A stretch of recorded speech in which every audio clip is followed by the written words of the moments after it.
Saya orang gunung, tidak sekolah tinggi. Dari sekian orang Papua, saya bisa kerja di kantor presiden. Itu satu kebanggaan. Negara ini kurang baik apa hari ini? Berapa juta uang pun sudah dikirimkan. Tapi perubahan di Papua kan tidak bisa terukur.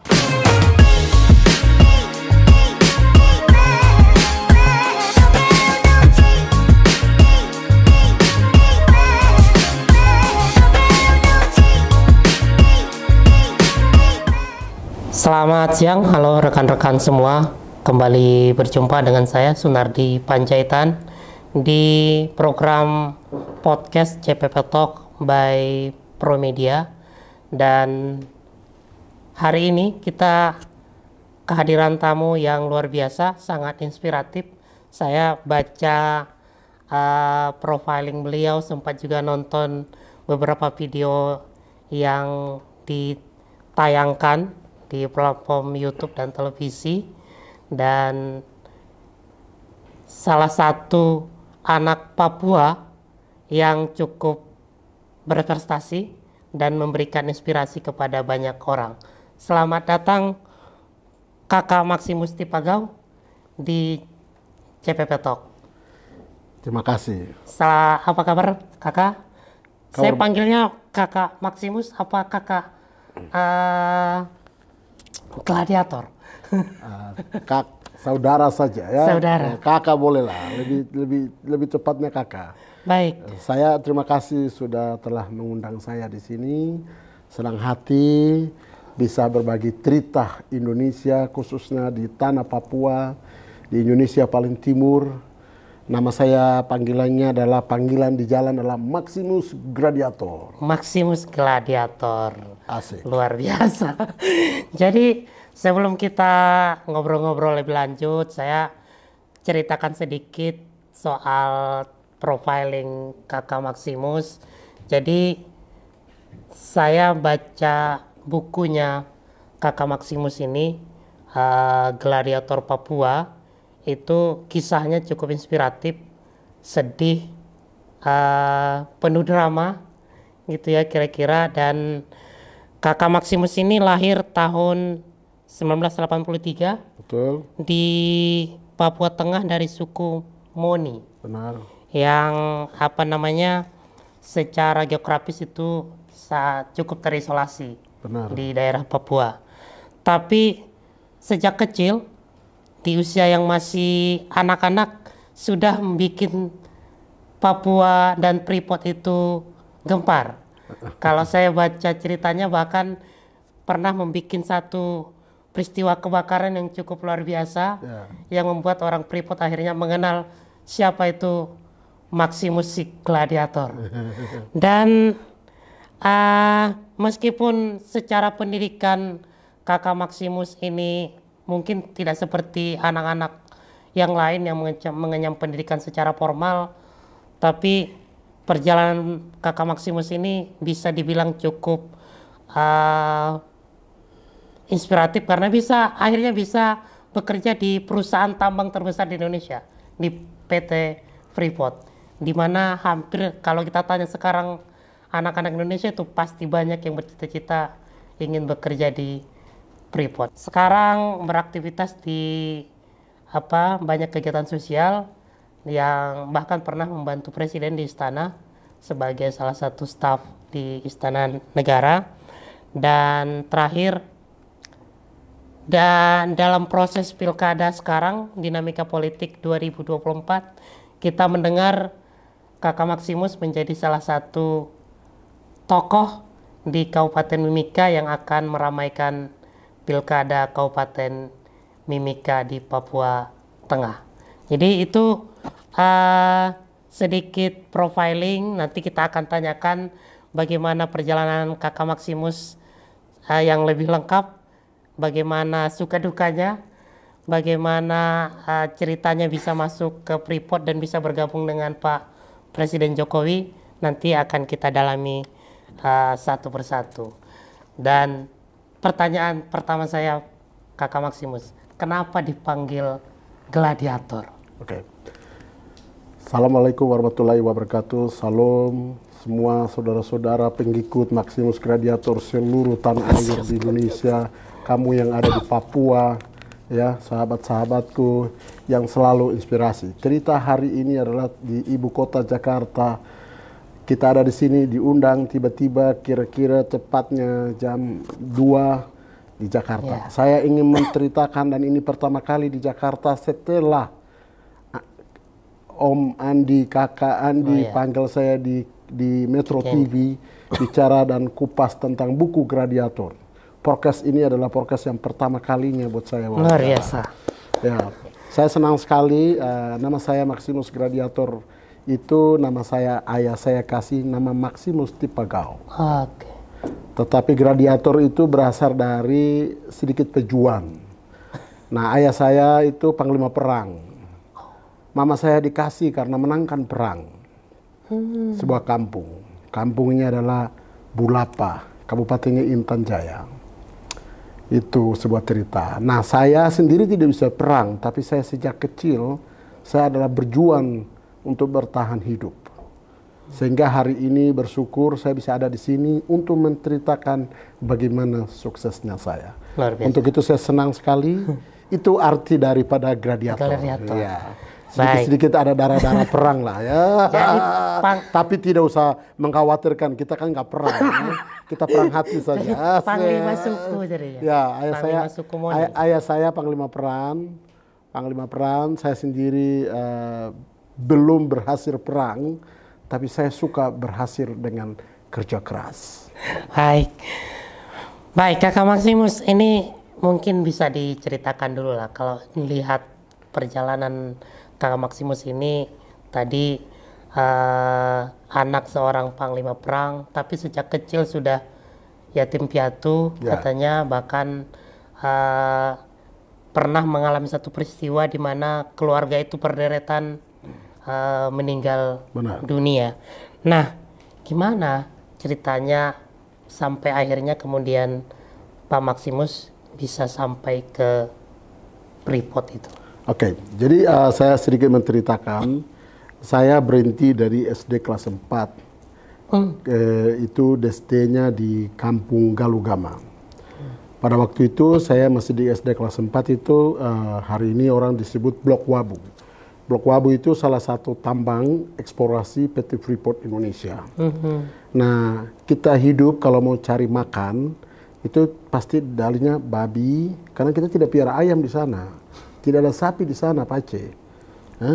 Sapi tidak ada, ya ada babi, ya ada kuskus, ya ada burung-burung. Ya, kita hanya hidup itu untuk mendapatkan daging itu hanya 3 ini. Nah, saya pada waktu itu malam hari cari berburu, karena kita tembak kuskus itu malam hari. Tapi pada waktu malam harinya itu sepanjang hari dari jam 7 malam sampai kira-kira jam 4 pagi itu hujan luar biasa. Nah, di sini di puncak ini Blok Wabu ini eksplorasi Freeport. Nah, Freeport eksplorasi. Nah, ini ada camp panjang. Ya, di mana campnya yang orang eksplorasi itu tidur situ. Nah, tapi dia itu kan agak tinggi dia bangun. Nah, di bawah ini agak celah-celah kosong. Celah-celah kosongnya, jadi saya pasang api karena dingin. Jadi tidak bermaksud untuk bakar campnya. Untuk menghangatkan badan. Iya, karena dingin kita hangatkan badan. Tapi pada waktu mereka bikin camp itu tumbahan bencing itu banyak. Jadi tanah itu udah kering, tumbahan bencingnya juga banyak. Mungkin itu pada waktu kita pasang udah tiba-tiba api saya angkat-angkat, dia tiba-tiba langsung sana, lari sana, campnya terbakar, terbakar, saya lari kan. Saturna, orang semua keluar, itu Maximus. Nah, kebetulan waktu daerah eksplorasi belum waktu terbakar itu kan saya juga terkenal. Daerah itu saya terkenal. Sebelum itu sudah terkenal? Saya terkenal. Sudah buat kenakalan-kenakalan? Ya, nakalannya kenal, orang udah tahu. Terus saya juga sempat untuk bikin helipad itu kan pakai kayu. Nah, kita kan nggak punya uang ya, jadi masih SD kelas 4 itu saya potong kayu, dan saya jual kayu. Terus saya mau minta makan, kasih saya makan dulu. Jadi kan kita pingin makan nasi kan, kita nggak punya makanan nasi. Orang tua udah nggak ada nasi ya kita minta kan. Kadang-kadang kasih, syukur-syukur. Kalau tidak ya tidak bisa. Yo, anak nakal Maksimus. Oh, udah langsung ke barak itu terbakar. Mereka telepon di markas besar di Bilogai. Bilogai pagi-pagi chopper turun jam 5 cari pakai senjata. Senapan. Bukan senapan, Pak. M16 langsung. Gimana ini orang nakal ini M16? Cari, akhirnya saya udah nggak boleh sekolah karena keamanan sudah pentang. Kalau pendeta kampung udah pesan anak-anak. Jadi Pak Maksimus ini jadi DPO? Iya, DPO di kampung. Ya, akhirnya saya tinggal di kampung jauh, habis itu pengungsian, habis itu saya ke Tembagapura. Oke. Itu cerita, Tembagapura terus jadi tukang kebun Tembagapura. Terus Tembagapura saya nggak bisa dapat sekolah lagi. Jadi saya jadi tukang kebun orang bule 9 tahun. Gimana ceritanya bisa jadi tukang kebun yang jadi tadi kan saya, DPO itu? Jadi kan DPO, Kakak. di kampung saya DPO. Ya udah saya ke Tembagapura. Nah Tembagapura usia yang muda, usia aktif, Berapa usia tahun sekolah. waktu itu? Kira-kira 10 tahun. 10 tahun, anak 10 tahun ya. 10 tahun saya jadi- jalan kaki kosong, otak kosong, hati kosong, Perut kosong juga. perut kosong, baju tidak ada, semuanya nggak ada apa-apanya.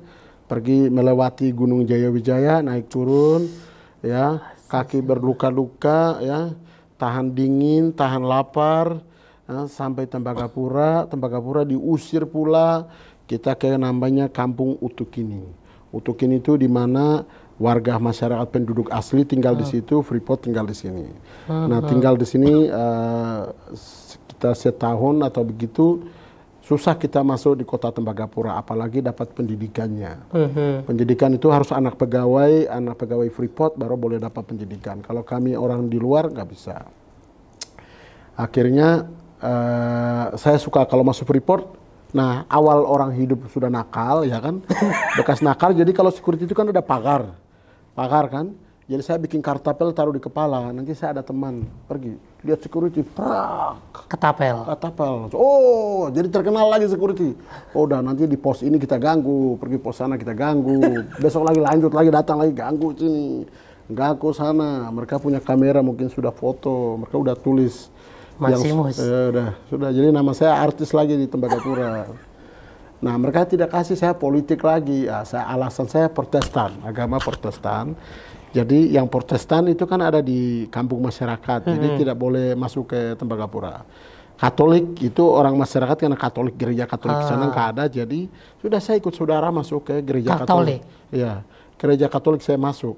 Dimasuk dalam gereja, orang keluar, saya pilih yang bawa mobil itu siapa, yang tidak bawa mobil siapa, yang bos ini siapa, saya pilih-pilih supaya saya kenalan.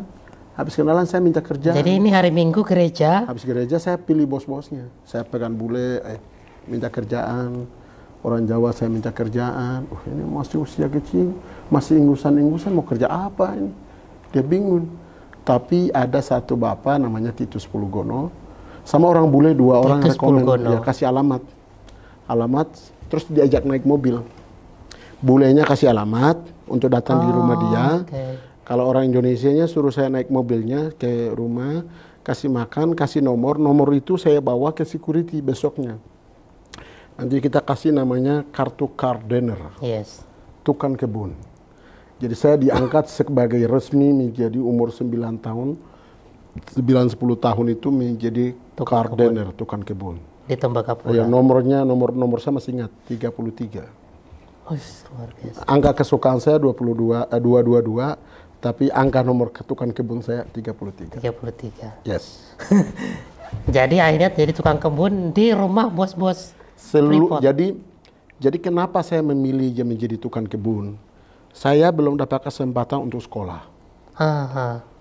Di sana tidak bisa dapat sekolah pada tahun itu. Nah, daripada saya tidak dapat sekolah, mau cari makan susah, apa-apa susah, saya memilih menjadi tukang kebun. Tukang kebun, saya belajar bahasa Inggris, bahasa Indonesia, hitungan-hitungannya. Saya di Tuhan pertemukan orang-orang pintar semua. Saya belajar sopan santun, saya belajar etika, saya belajar leadership, saya belajar disiplin, saya belajar orang jujur, saya belajar untuk hidup kita bersih, saya belajar juga tabung uang.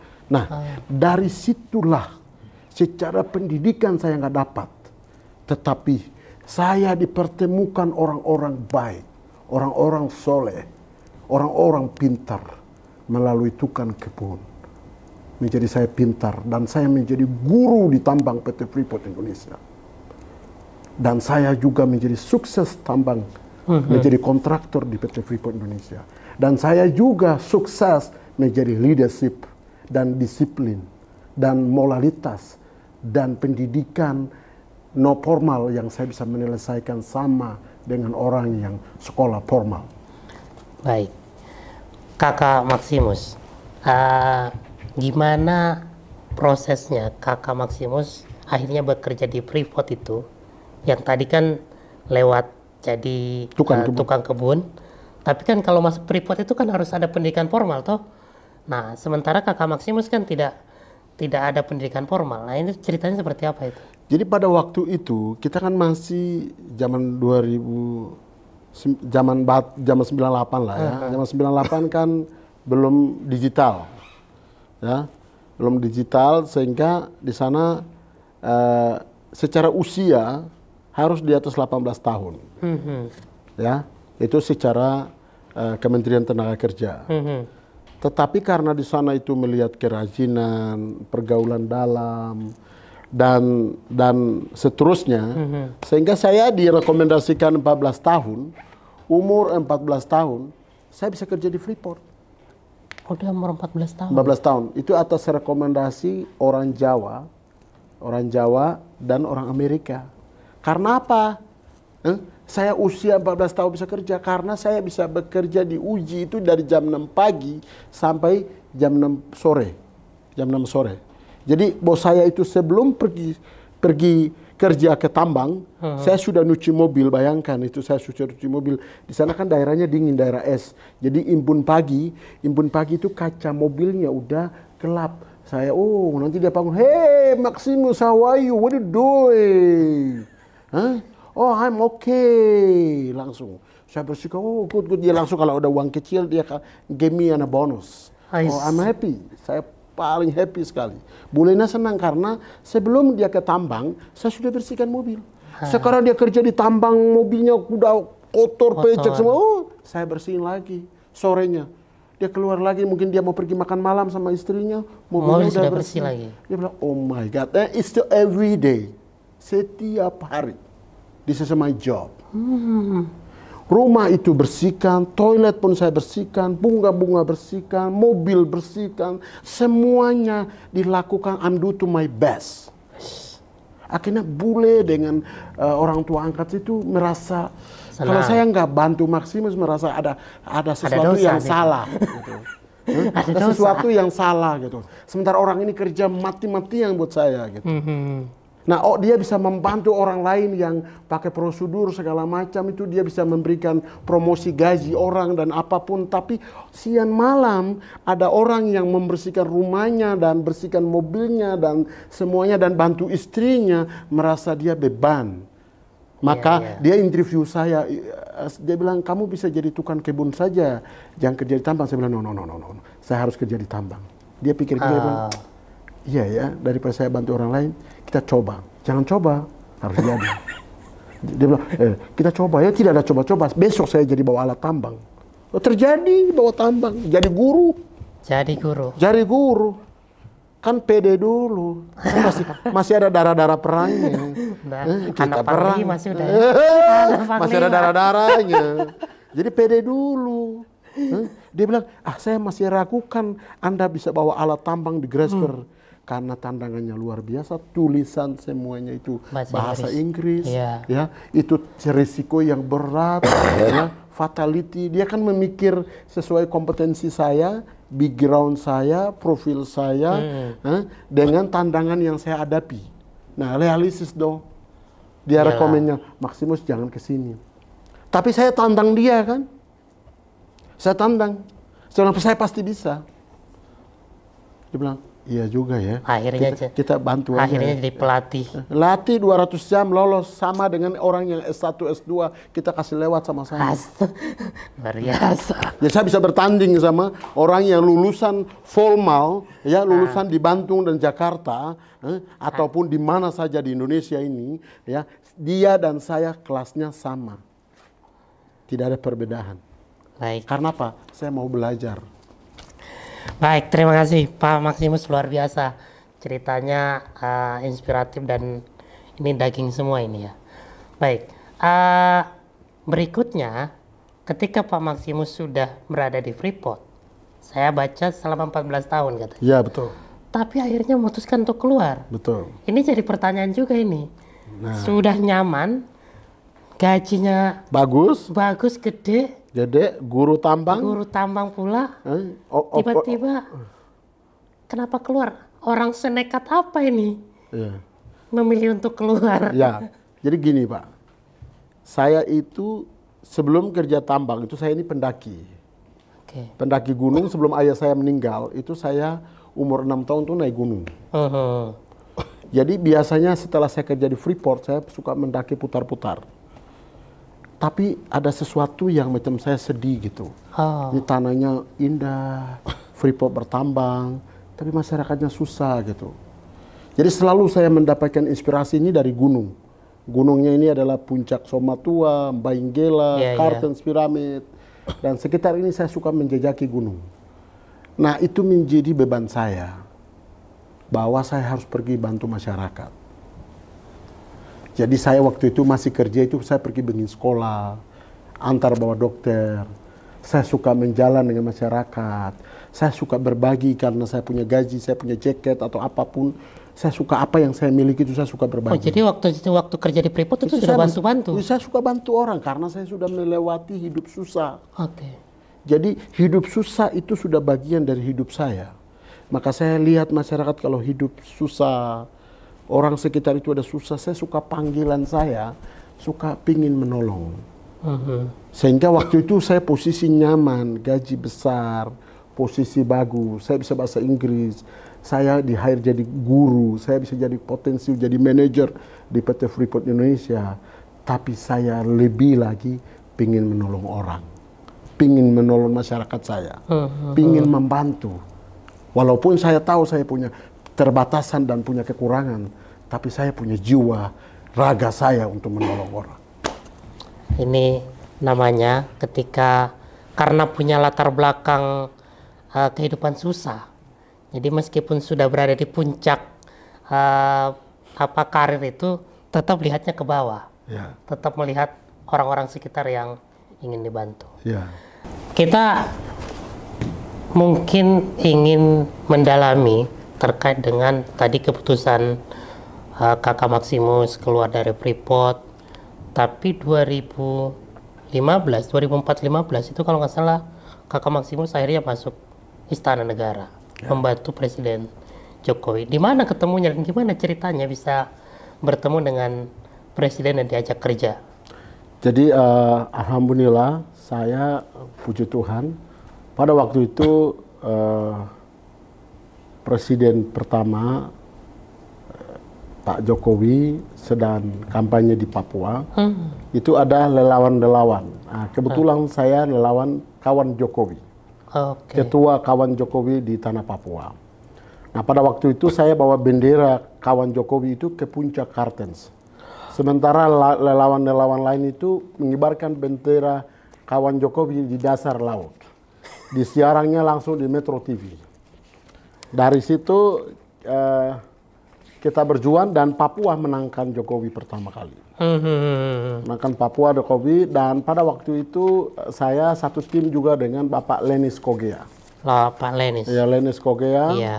Sehingga Pak Lenis Kogea diterima menjadi staf khusus Presiden Republik Indonesia Bapak Jokowi, dan otomatis beberapa relawan kuat di Papua itu di-hire menjadi stafnya Lenis.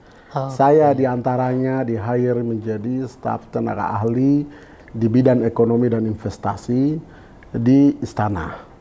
Dan saya bersyukur kepada Tuhan sudah pernah bekerja di kantor presiden, sering masuk ke dalam, keluar, mengantarkan surat ke istana, keluar masuk, selalu pakai baju putih, celananya hitam, office benar-benar office banget.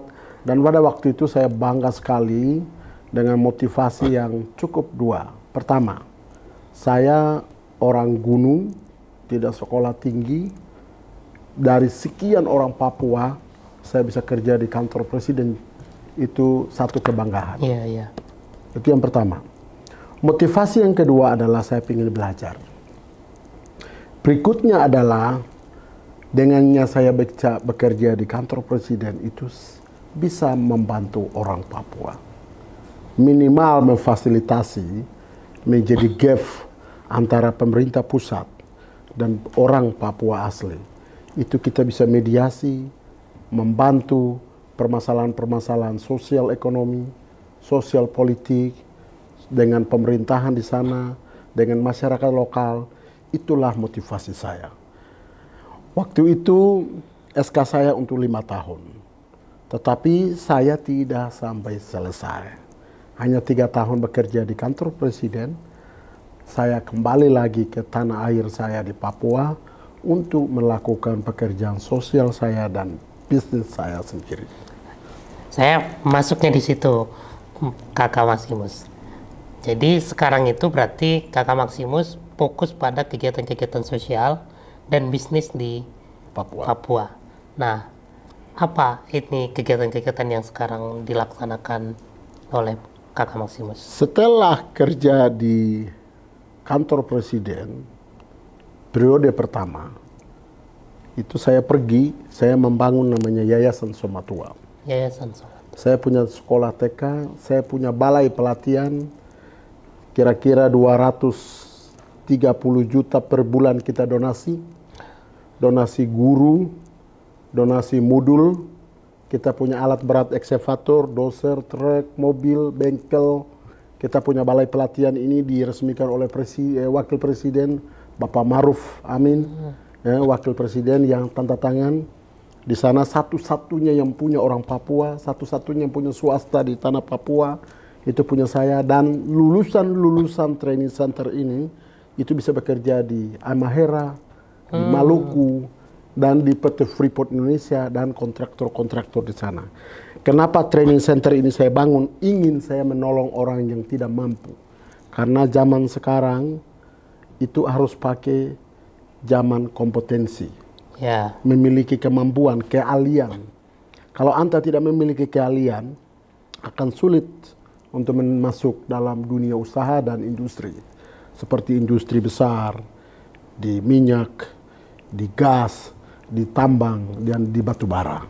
Maka itu lembaga saya donasi 230 juta itu hanya untuk investasi kemanusiaan, untuk menolong orang. Pembangunan sumber daya. Ya, sumber daya manusia. Okay. Dan itu saya berhasil. Kita juga punya kegiatan flying dokter terbang di sana. Kita juga ada sekolah, kita juga ada program ekonomi, ada garam, ada kopi.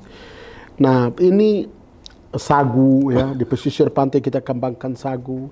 Ini semua kita lakukan untuk masyarakat sana buka lapangan kerja supaya tidak mengikuti hal-hal yang tidak baik, seperti selama ini kalau orang menganggap orang Papua itu pemalas, tukang minum, tukang demo, mengkhawatirkan tentang keamanan. Saya ingin bantu berbakti kepada bangsa dan negara. Dengan cara apa? Apa yang saya miliki, saya bisa tolong orang Papua, saya juga bisa nolong orang lain yang dibutuhkan. Karena apa? Kita juga pernah pada waktu susah dibantu oleh orang lain dan kita sukses. Okay. Kalau kita udah sukses, kita juga harus menolong orang lain. Itu alasan saya punya yayasan, bikin tempat pelatihan, nolong orang.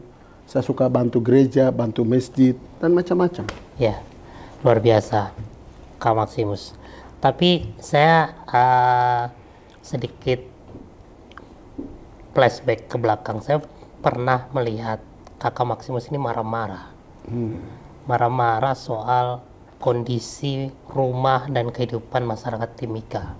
Oke. Padahal dalam Dalam video yang saya lihat itu Kakak Maximus menyebutkan Freeport itu menyumbang 4 triliun per tahun ke Kabupaten Mimika.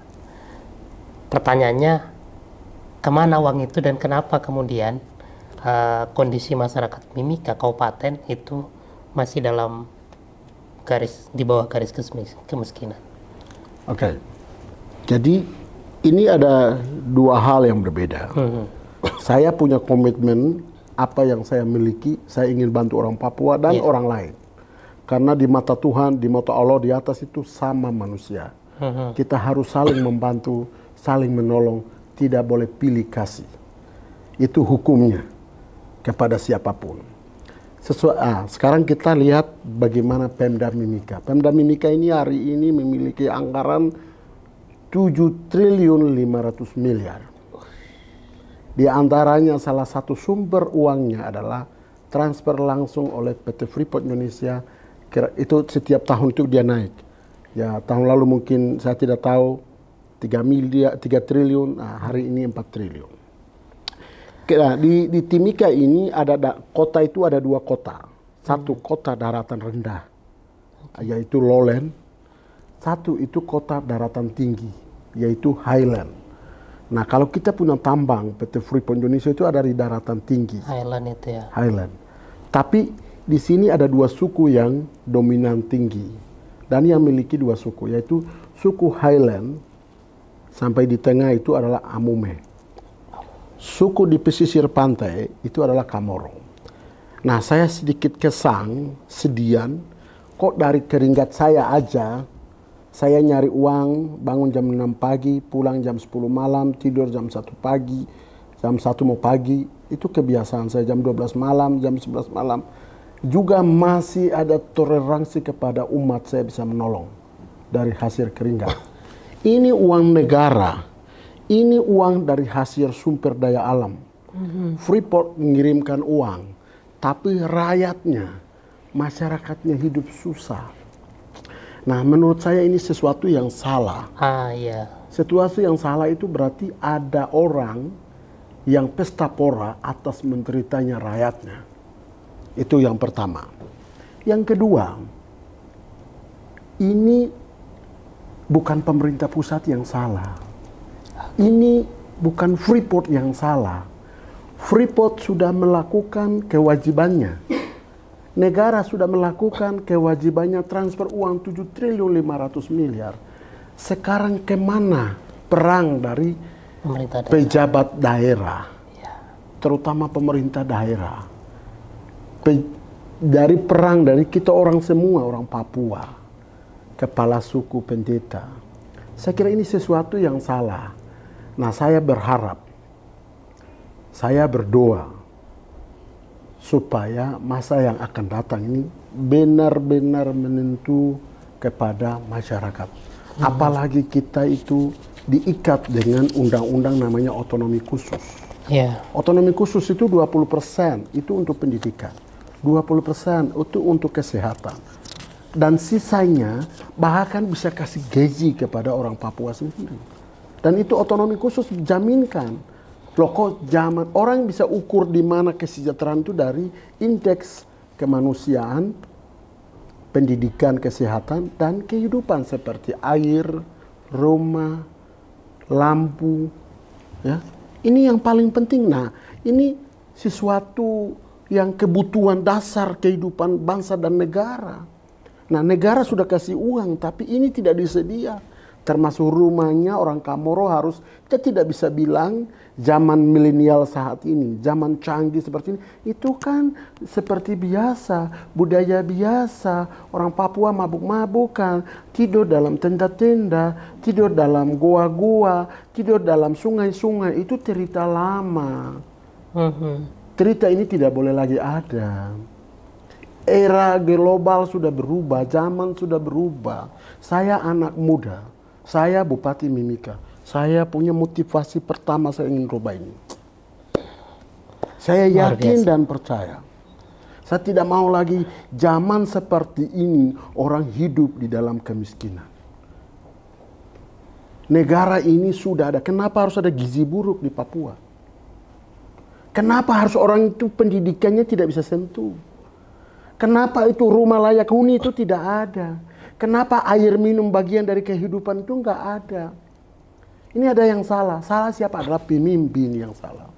Pemimpin tidak punya komitmen. Pemimpin tidak kerja jujur. Pemimpin bagi sedang cawe-cawe kepada orang lain. Pemimpin mempalsu semua laporannya. Maka saya ketika jadi bupati, motivasinya adalah sebagai anak muda berubah semua cara-cara yang memperalatkan dan tidak berpihak kepada orang asli Papua dan Nusantara, dan berbakti kepada bangsa dan negara. Nomor 1, berbakti bangsa dan negara. Nomor 2, kepentingan Nusantara. Nomor 3, komitmen untuk orang Papua. Kalau masa lalu saya sehidup susah dan saya diberkati, Allah mengasihi saya rezeki, Tuhan kasih saya rezeki, saya bisa berbagi rezeki saya.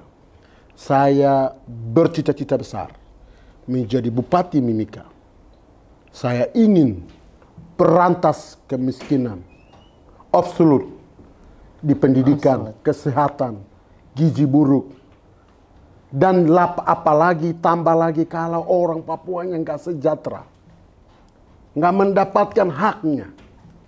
Dan selalu protes kepada negara, selalu protes kepada Freeport. Freeport bukan pemerintah, Freeport adalah sebuah kontraktor antara Amerika dan Indonesia. Sudah final. Nggak ada tekanan kepada Freeport. Perlu kita lakukan adalah introspeksi kita sendiri dan kita adalah perubahan. Jadi kalau masa lalu saya boleh hidup susah. Allah bisa tolong saya, bisa jadi sukses jadi pengusaha, kerja di istana, kerja di Menteri Dalam Negeri, sekarang kerja di mana-mana, bicara tanpa teks.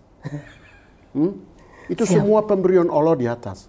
Kalau bupati adalah amanah, titipan. Maka saya percaya diri saya orang asli Papua. Saya anak muda Papua. Percayalah sama saya. Sungguh-sungguh saya akan melakukan menjadi kewajiban saya. Saya akan total mimpi harapan saya. Ada perubahan terjadi di Indonesia Timur. Kalau selama ini setanah air Indonesia paling takut ke Papua. Sementara Papua kaya raya. Papua adalah surga. Papua adalah in the world. Paradise. Semua ada di tanah Papua. Itu negaranya, negara Indonesia. Bagian dari NKRI. Saya ingin sebagai anak muda menghilangkan namanya negatif kepada tanah Papua. Untuk itu, semoga pertarungan 2004-2009, saya menang bupati, saya pingin legasi. Ada satu legasi yang saya suka baca. Nelson Mandela ada di Afrika. Berkali-kali dia masuk penjara. Dia keluar dari penjara. Dia ambunyi orang yang ada di penjara. Dan dia ambunyi masa lalu kulit putih. Dan dia yang menjadi perdamaian dunia. Presiden kulit hitam. Maka saya ingin bagian dari dia. Papua boleh ada kulit, warna, budaya berbeda, agama boleh. Tapi kita Indonesia. Legasi bagi bangsa dan negara nomor 1. Kita akan lakukan mimpi itu di timur Papua, di Timika. Saya harus tepuk tangan ini. Luar biasa. Harus mimpi dulu. Kalau Anda nggak punya mimpi, nggak usah coba-coba bubarkan. Harus bubarkan. Jadi optimis, mimpi, harapan, perubahan. Jadi kapasitas saya saat ini bukan nyari uang. Saya bukan orang cawe-cawe. Saya udah keliling dunia. 9 kali saya sudah ke Jerman. Saya ke Amerika, saya suka mana-mana. Karena saya satu-satunya yang punya perusahaan pariwisata Mentaki Kartens Piramid. Itu saya. Saya jual 9.000 US dollar. Saya adalah guide satu-satunya perusahaan, guide satu-satunya Seven Summit, Kartens Piramid. Saya sudah keliling dunia. Seluruh orang boleh tanya, oh Bapak punya tempat tuh makan orang, kamu orang jahat, iya, itu betul. Itu kamu yang OPM, kamu yang jahat-jahat ya, betul. Itu orang tua saya. Sekarang anaknya siap jadi guide buat kamu. Oh betul, kau jadi guide, kau jaminan, saya jaminan. I'm guarantee for you. Dan saya jadi guide naik pulang, mereka bilang apa? Saya baca di televisi, saya baca buku, saya baca di internet, negatif. Sekarang saya sudah sampai surga dunia. Luar biasa. Welcome to paradise. Itu semua komen dari semua bule yang saya bawa naik gunung. Memuji semua. Ya. Dan saya sudah mantau 17 Agustus, hari-hari nasional itu pengibaran bendera merah putih di Puncak Kartens. Waktu itu Pak Tito masih Kapolda Papua, Pangdam, dan beberapa hari-hari nasional. Dan itu sudah lakukan, dan saya bermimpi satu saat tahun yang 2024 ini, besok saya bupati, saya bermimpi 2025, 2026 itu saya ingin pakai baju kenegaraan bupati. Saya bikin upacara bendera merah putih di Puncak Kartens. Itu untuk saya bayar mimpi 6 tahun saya ke Kartens sama ayah. Setelah saya bupati saya akan kibarkan bendera. Baik. Ada lagi yang menarik nih Pak Maximus. Saya hanya reply ucapan-ucapan Pak Maximus saja. Pak Maximus, Kakak Maximus pernah bilang begini, membangun Papua itu nggak perlu dengan uang. Betul. Tapi dengan cinta. Nah, saya mau tanya maknanya apa itu? Ya, jadi itu begini. Itu bermaksud, ya. Maksud saya itu, negara ini kurang baik apa hari ini. Berapa juta uang pun sudah dikirimkan. Tapi perubahan di Papua kan tidak bisa terukur. Kita tidak ada alat ukur untuk Papua sukses, itu tidak ada. Yeah. Mulai dari PEPERA sampai hari ini, otonomi 20 tahun yang lalu sampai hari ini, kita mau ukur orang Papua sukses dan perantas kemiskinan itu di mana? Nggak ada. Berarti caranya harus berubah. Contoh, uang ada banyak di Timika, tapi tidak ada signifikan. Berarti ini masalahnya masalah birokrasi dan pemerintahan dan orang-orangnya. Iya. Harus berubah hatinya, komitmennya.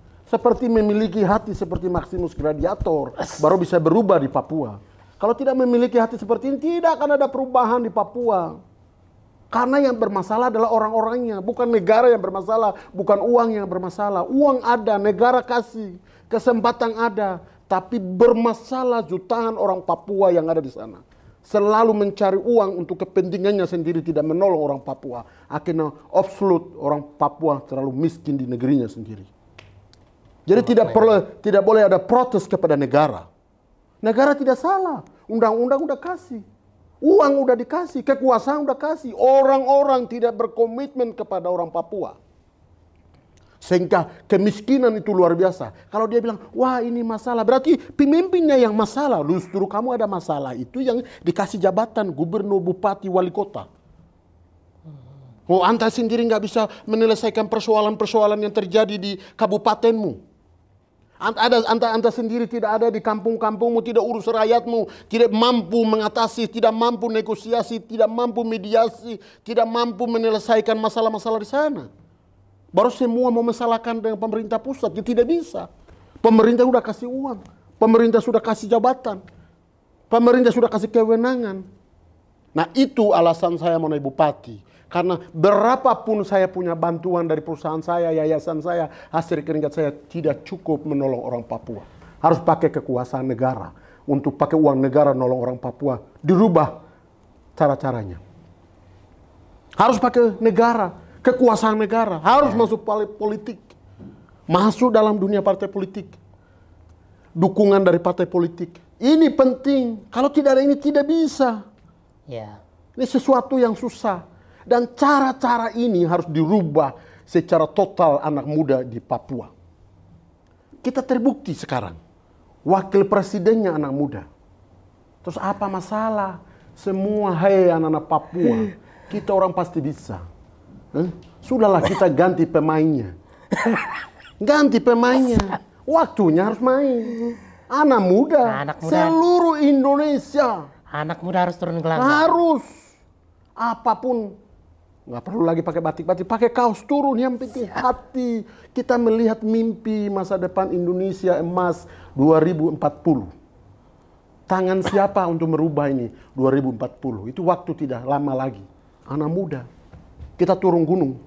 Kita turun gunung, kita rubah semua cara-cara ini. Maka saya bermotivasi tinggi. Saya optimis diri saya. Dan saya yakin anak-anak muda pasti inspirasi dari saya semua. Luar biasa.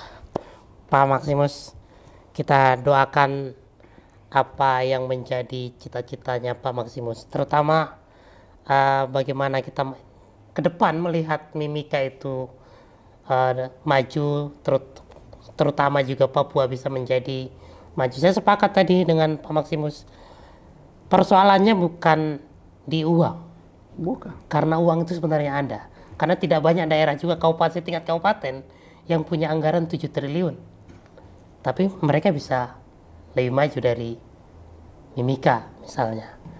Nah, jadi terakhir, ini pertanyaan terakhir saya, pesan Pak Maximus untuk masyarakat Mimika, untuk anak-anak muda di Mimika, dan anak-anak muda Papua yang ada di Indonesia. Pesan saya, kita belum ada yang terlambat. Hanya kesempatan yang belum dapat. Hari ini kesempatan seluruh Indonesia dan lebih khusus Papua dan kamu yang Timika. Waktunya anak muda. Gunakan UMKM, digital, milenial, dan kita harus perjuangkan ekonomi sosial, tapi juga kita harus menang politik will-nya. Untuk itu, saya Maximus Gradiator dalam podcast CPP Talk. Media TPP ini, TPP Media ini, saya mengajak seluruh anak Papua, kita orang bisa, kita harus bersatu. Kita mampu merubah kehidupan yang lalu menuju arah yang lebih baik, masa depan yang lebih baik. Marilah kita orang semua tanpa perbedaan, tanpa menjelekan satu dan lain, kita orang bersatu demi untuk Indonesia, demi tanah Papua, khusus lagi Timika. Kita orang Timika kaya, kita harus sukses, kita harus berhasil untuk kita orang semua. Maka saya juga terima kasih. Kita sekali lagi kita ngumpul-ngumpul, ngopi-ngopi lagi. Siap. Kita cerita lagi dari tanah Papua. Pasti semua yang akan ikuti ini, kamu pasti penasaran melihat itu nanti ikuti kita terus. Jangan lupa like dan komen Instagram di teman-teman kita di sini, dan juga ikuti kita terus. Kita akan ketemu lagi di lain kesempatan. Salam dari Maximus Gradiator. Terima kasih Pak Maximus. Mudah-mudahan perjuangan Pak Maximus berhasil. Kita doakan nanti terpilih di 2024. Kita juga pesan kepada masyarakat Kabupaten Mimika, ini ada anak muda yang ingin merubah daerahnya, kita dukung, kita pilih, dan kita perjuangkan. Terima kasih. Saya Sunardi Panjaitan. Sampai ketemu di podcast berikutnya. Selamat sore. Assalamualaikum warahmatullahi wabarakatuh. Saya juga mengucapkan selamat sore semua. Assalamualaikum warahmatullahi wabarakatuh. Om Swastiastu, Namo Buddhaya, salam kebajikan. Amolonggo. Buat kamu Timika, Nemo Waitimi. Amolonggo. Ya. Amolonggo. Amolonggo.